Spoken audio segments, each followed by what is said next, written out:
ఆయన అధికార పార్టీ ఎమ్మెల్యేగా పోటీ చేసిన తొలిసారి గెలుపు రుచి చూశారు.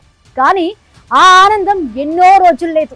సొంత పార్టీ నేతలే ఆయన్ని ఇప్పుడు టార్గెట్ చేశారు. అంతేకాదు, ఆయనపై వ్యతిరేక ప్రచారం చేస్తూ అధిష్టానానికి ఫిర్యాదులు చేశారు.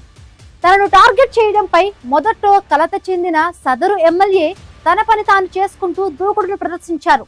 తనను వ్యతిరేకించిన వారి వ్యూహాలను దెబ్బ కొట్టేలా ప్రణాళికలు సిద్ధం చేశారు. అసలు ఇంతకీ ఎవరా ఎమ్మెల్యే? తొలిసారి ఎమ్మెల్యేను టార్గెట్ చేయాల్సిన అవసరం ఏమొచ్చింది?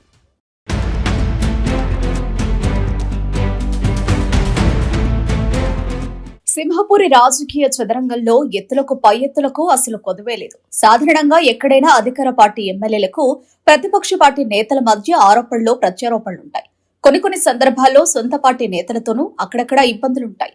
ఇప్పుడు ఇలాంటి పరిస్థితినే నెల్లూరు జిల్లా కావలి ఎమ్మెల్యే దగ్గుమాటి వెంకటకృష్ణారెడ్డి ఎదుర్కొంటున్నారు. కావలి నియోజకవర్గం నుంచి టీడీపీ తరపున పోటీ చేసిన దగ్గుమాటి తొలి ఎన్నికల్లోనే విజయం సాధించారు. అయితే ఆయన ఎన్నికల్లో భాగంగా కావలిని కనుక పట్టణం చేస్తే నియోజకవర్గానికి కాపు కాస్తా అంటూ ఇచ్చిన హామీలు ప్రజల్లో బాగా రిజిస్టర్ అయ్యాయి. గెలిచిన మొదటి రోజు నుండే ఆయన ప్రజలకు అందుబాటులో ఉంటూ అభివృద్ధి పనులపై ఫోకస్ పెట్టారు. ముఖ్యంగా ఎన్నో ఏళ్లుగా పెండింగ్ లో ఉన్న ముసినూరు, ఉదయగిరి, తుమ్మలపెంట రోడ్ల నిర్మాణాలను పూర్తి చేయడం ద్వారా ఆయన ప్రజల మెప్పు పొందారు. కావలి పట్టణంలో రైల్వే అండర్ పాస్ సమస్యను పరిష్కరించడం, ఇందిరమ్మ ఇళ్ల దగ్గర కోట్ల రూపాయలతో మౌలిక వస్తువుల కల్పన వంటి పనులు చేపట్టారు.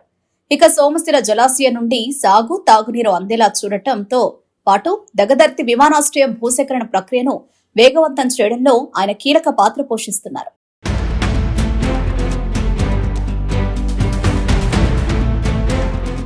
కేవలం మౌలిక సదుపాయాలే కాకుండా కావలి నియోజకవర్గాన్ని పారిశ్రామిక హబ్ గా మార్చాలని ఎమ్మెల్యే కృష్ణారెడ్డి లక్ష్యంగా పెట్టుకున్నారు. 1,00,000 కోట్ల పెట్టుబడితో వచ్చే బీపీసీఎల్ పరిశ్రమ, రామాయపట్నం పోర్టు అభివృద్ధి పనుల్లో చురుగ్గా పాల్గొంటూ ప్రభుత్వం నుండి పూర్తి సహకారం అందేలా చూస్తున్నారు.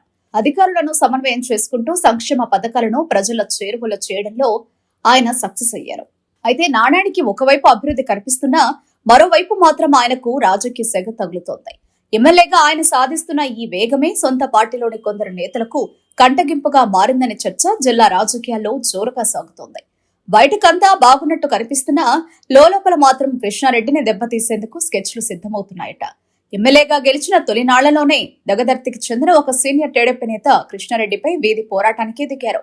అధిష్టానం వద్దకు వెళ్లి ఎమ్మెల్యేపై నెగిటివ్ రిపోర్టులు ఇవ్వడం అప్పట్లో సంచలనం సృష్టించింది.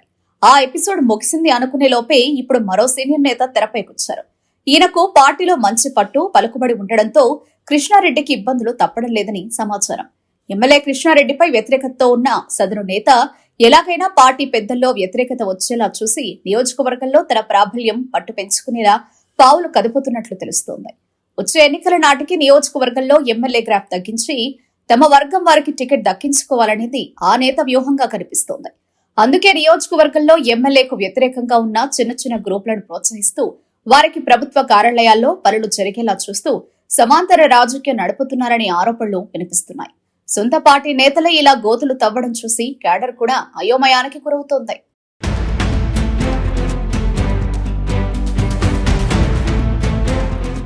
వాస్తవానికి కావలిలో ప్రతిపక్ష వైసీపీ మాజీ ఎమ్మెల్యే రామిరెడ్డి ప్రతాప్ కుమార్ రెడ్డి ఇచ్చే పోటీ కంటే సొంత పార్టీ నేతలు సృష్టించే అడ్డంకులే కృష్ణారెడ్డికి పెద్ద తలనొప్పిగా మారాయి. అయితే ఎమ్మెల్యే మాత్రం ఆ విమర్శలను, కుట్రలను అస్సలు పట్టించుకోవడం లేదట. ఎవరు ఎన్ని అడ్డంకులు సృష్టించినా కావలి అభివృద్ధి పదంలో నడవడమే నా ఏకైక లక్ష్యమని ఆయన ముందుకు సాగుతున్నారు. తొలినాళ్లలో ఈ రాజకీయ ఎత్తుగడలతో కొంత కలత చెందినప్పటికీ ఇప్పుడు మాత్రం ఆయన పూర్తి క్లారిటీతో ఉన్నారు. తన పని తాను చేసుకుంటూ పోతే ప్రజలు సమాధానం చెప్తారనే నమ్మకంతో ఆయన దూకుడు పెంచారు. ప్రత్యర్థుల వ్యూహాలు పారకుండా తనకంటూ ఒక ప్రత్యేక వర్గాన్ని, క్యాడర్ను సిద్ధం చేసుకుంటున్నారు. మొత్తానికి కావలి నియోజకవర్గంలో తెలుగుదేశం పార్టీ అంతర్గత యుద్ధం ఇప్పుడు పీక్ స్టేజ్ కు చేరింది. ఒకవైపు అభివృద్ధి మంత్రం, మరోవైపు ఆధిపత్య పోరు. మరి సొంత పార్టీ నేతల కుట్రలు టీ కప్పులో తుఫాన్లా ముగుస్తాయా, లేక కృష్ణారెడ్డి రాజకీయ భవిష్యత్తును దెబ్బతీసే సునామీలా మారుతాయా అన్నది వేచి చూడాలి. అధిష్టానం ఇప్పటికైనా జోక్యం చేసుకుని కావలి పంచాయతీని తేల్చలేకపోతే వచ్చే ఎన్నికల్లో పార్టీకి నష్టం తప్పదనే హెచ్చరికలు వినిపిస్తున్నాయి.